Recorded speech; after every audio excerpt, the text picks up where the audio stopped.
All right, hello. Today we're going to do section 10.3, which is on geometric sequences and series. So here we go. So this is in section 10.3. It's geometric sequences and series. All right. So remember, a sequence is just a list of numbers that follow a pattern. A series is when you add up that list of numbers. And geometric means that you're following a multiplying pattern. Now your multiplying pattern has to be the same number every time. So you have to be like always multiplying by 2 or always multiplying by -1/2.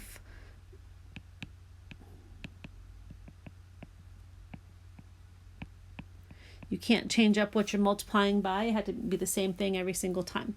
So, for example, let's try this one right here. I got 2, -10, 50, -250, and that's my list going on and on. So this one's what's called alternating. You can see it's switching from positive to negative. So when it alternates like that, you can tell that your common ratio, what you're going to find, is a negative number. You must be multiplying by a negative number because it's switching back and forth. All right? So, to find that common ratio, what you do is you take any two terms and you divide them. So R is your common ratio. And to find that, what you do is you take any term and you divide it by the term before that. So you can't pick 2, but you can pick like 50. 50 divided by -10. You divide the term by its previous term. All right, so in my case right here, my R value is going to be, let's say, -10 divided by 2. Okay, that's -5. Or I could do, if I wanted, 50 divided by -10, and it would still be -5. Okay, and then you can see clearly that the first term is 2. So you're going to have a formula for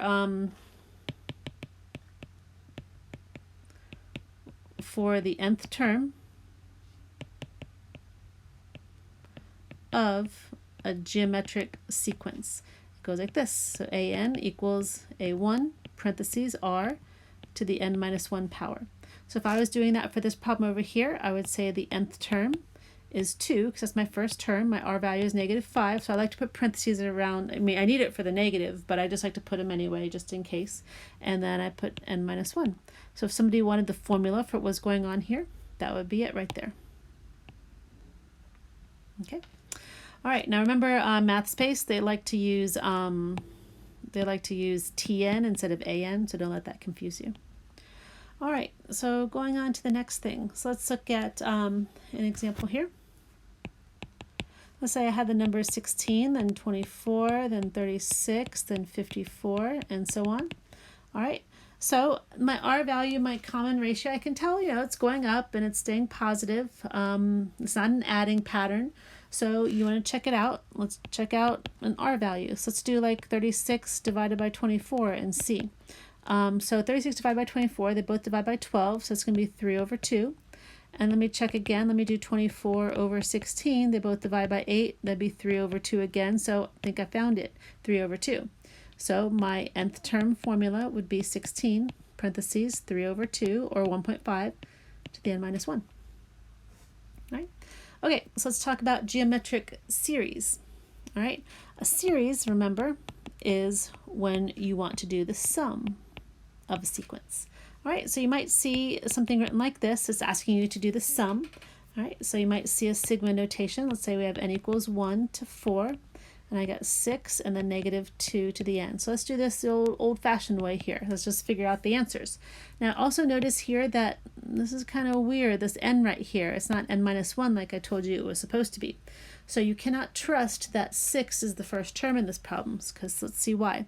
So when I plug in 1, I get 6, -2, and I put a 1 right there. That gets me -12.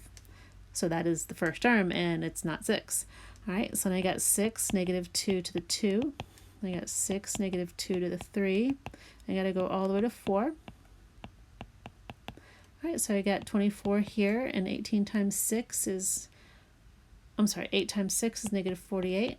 And then this one is 16 times 6, so 96. All right, so I'm supposed to add these up because I'm doing my summation of those things. So when I add those up, I get 60. All right. If you're going to enter this in your calculator, if you have your calculator, you press the math button and find your sigma notation. And it's easier to use x instead of n. All right, so just put, x equals 1 to 4. Now the calculator types its own parentheses right here, so you cannot really use that as part of your problem. You got to put your 6 and your parentheses -2 parentheses to the x inside that, and then close your parentheses. Press enter, it'll tell you 60. All right, so great and all, but there is a formula for this. And so this last little piece on this page, this is going to be our formula for the sum of a finite geometric sequence. All right. Finite because it's stopping, it's going from one, a certain number of terms. So it goes like this, if you remember from Algebra 2. Sn equals a1, parentheses, 1 minus r to the n, over 1 minus r.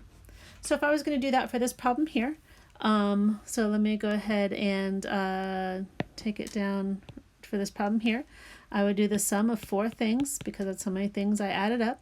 All right, a1 was -12.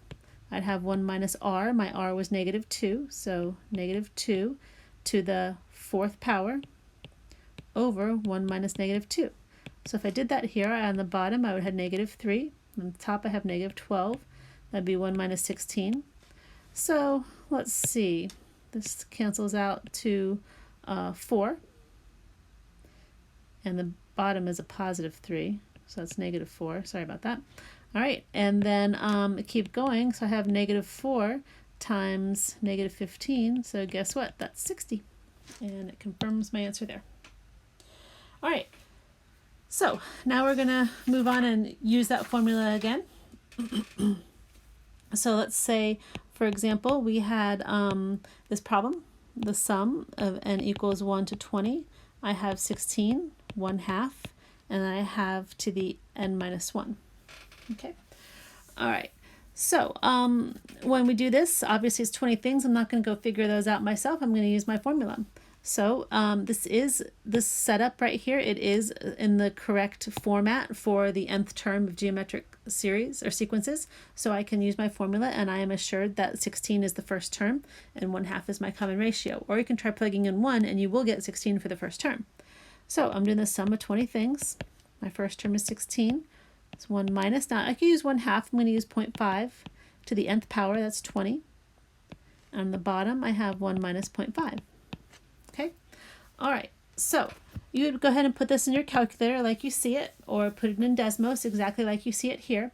And it's going to give you 31.999 and some other, I forget, but when I tried it before, on Desmos, my recording quit, so I'm not going to do it again and possibly mess up my recording.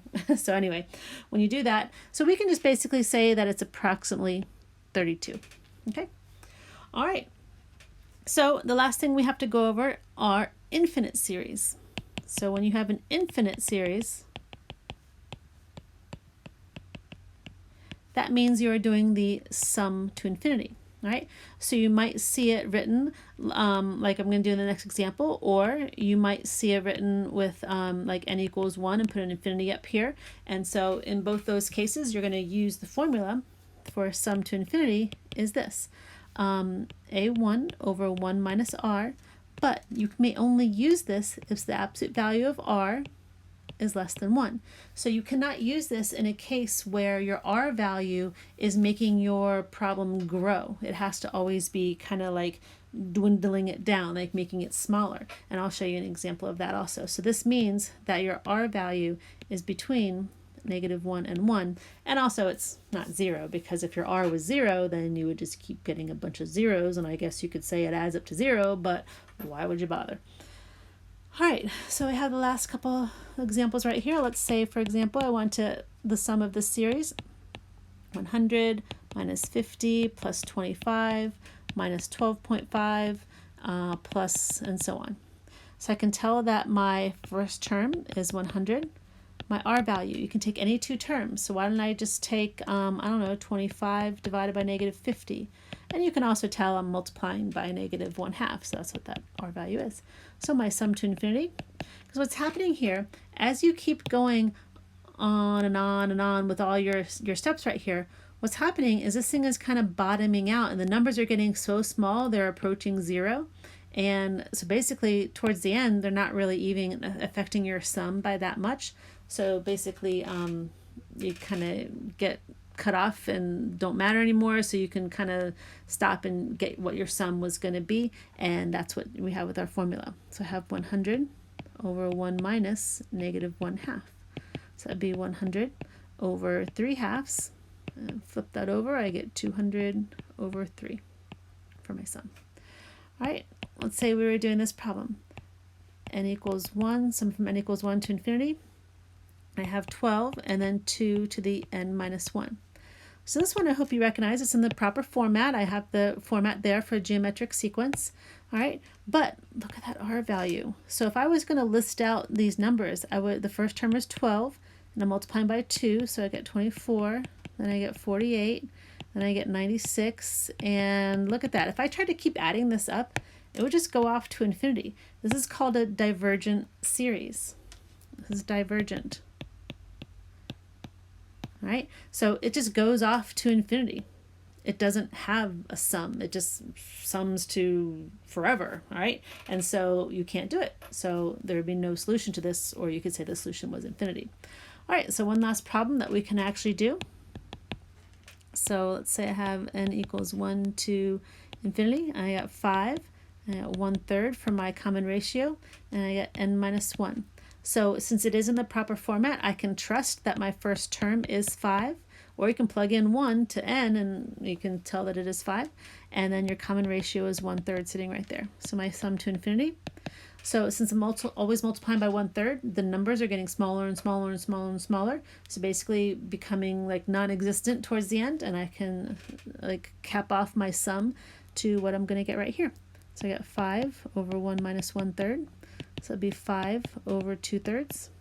So that turns into 15 over 2, which is 17. Ugh, not 17, which is 14.5. Right.